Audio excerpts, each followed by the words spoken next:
What's up, my friend? Welcome to another video. If we haven't met yet, my name is Ted and I talk bass. Look, I know it's been a minute, but the last few months have been insane. And yeah, here making another video. This video is going to be short, simple, to the point, and I hope you find some value in it. If you do, leave a comment, do the YouTube thing, hit that like button, subscribe if you aren't a subscriber already. I just can't even speak these days. So anyway, thanks for continuing to support the channel, even for those of you who are subscribers, even when I need to take a little bit of a hiatus. So you notice in the background there that my DB410 is no longer there. Down here in New Orleans, we're kind of gigging again. So you know, the DB is back at the club. So anyway, I want to talk about hand position, fretting hand position, and you know, kind of making that simple for some folks. I think this is a little bit complicated. It gets a little bit complicated, but is very important. But it's not as hard to get together as one might think. I'm gonna readjust the camera and show you exactly what I'm talking about. So check it out. All right, so check this. If you got your bass, whether you're wearing, whether you have a strap or not, I usually don't play with a strap when I'm sitting down, at home, I mean, but just kind of a rule of thumb, you want your bass to be at sort of similar height, or your strap to be adjusted so it's at a similar height when you're sitting or standing up. That's going to vary from person to person. For me, you know, I kind of like it a little bit low. Every now and again, I'll, just drop it down. I don't use a strap lock on the back here because I'm not Victor Wooten and I'm not swinging the bass around. So I don't really need that. And I like to be able to just adjust the height just a little bit because those are the two places where I play. But let's talk about the left hand.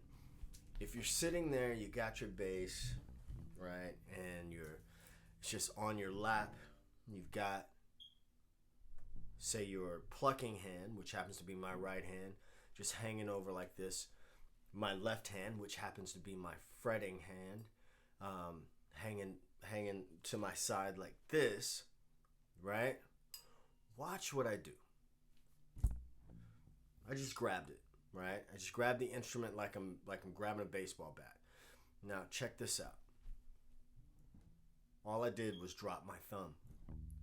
There, I'm holding it, drop my thumb, and then all of a sudden my fingers are now flat. Now we're going to talk about this one finger per fret thing in just a second, but just holding it, and then my thumb comes down.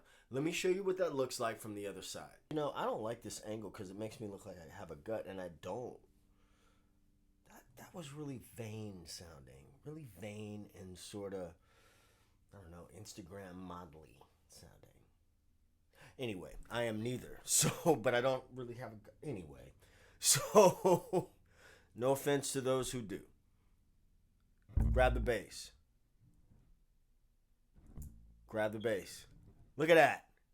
Grab the bass. Now, in this position, I should be able to, I should have just a little bit of an opening right there. You see that? But am I going to play like this all night long? Absolutely not. Absolutely not. So, what happens, let's say I'm playing something like an etude.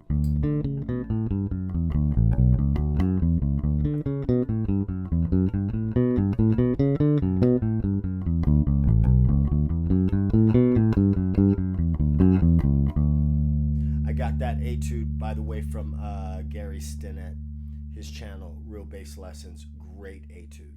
So you notice that my hand didn't move around a lot. My thumb didn't move around.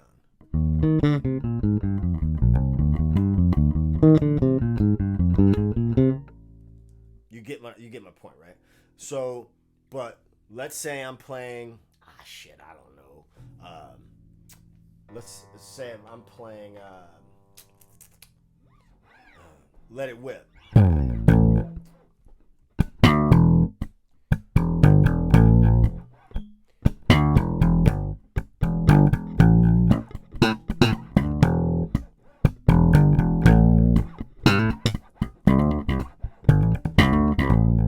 My hand starts to change, right? It changes depending on what the music is telling me to do.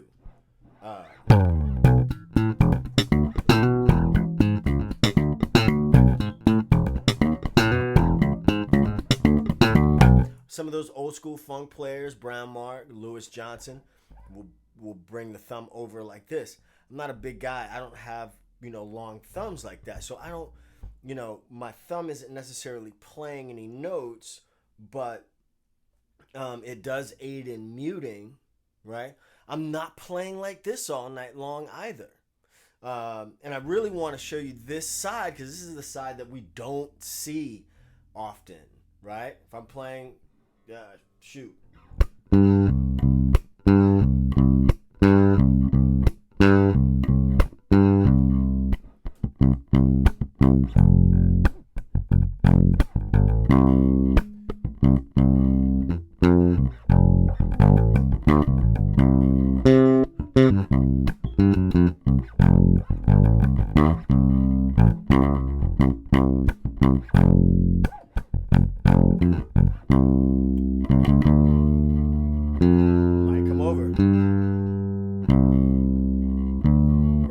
So it just depends, but it all starts with this and then that.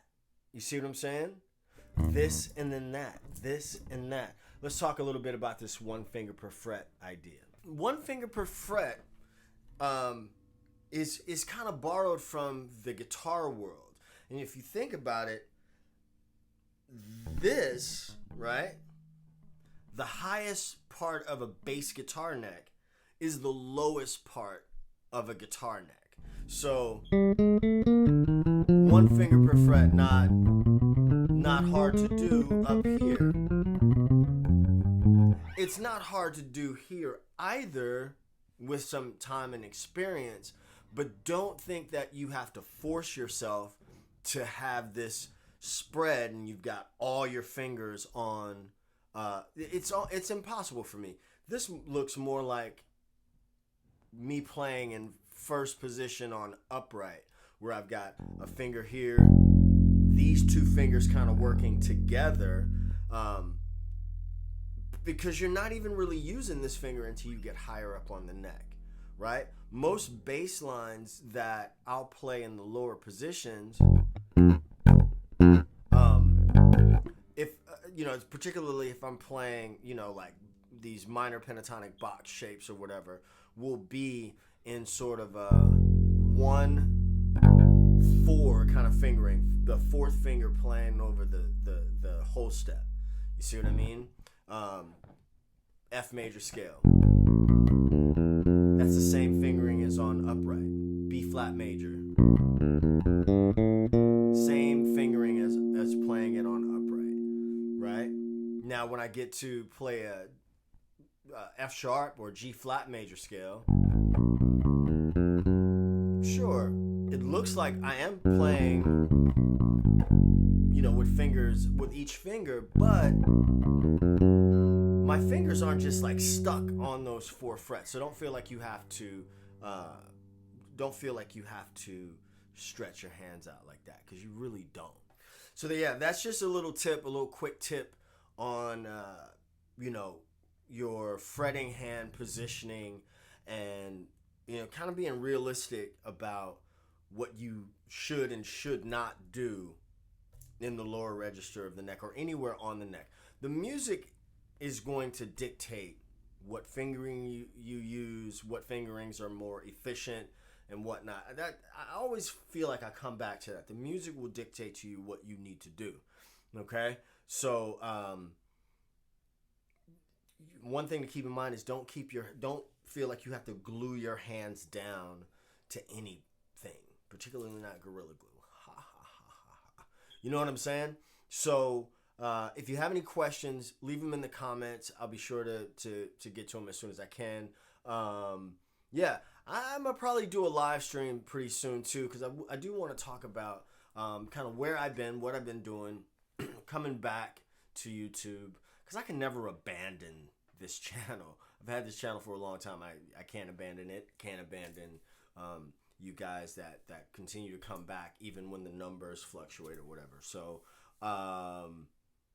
yeah, I'm gonna do that. And one question that I have for you is, what do you think the state of bass education is online right now? Are you getting things that that are helping you in your playing and your understanding, or are you just being entertained?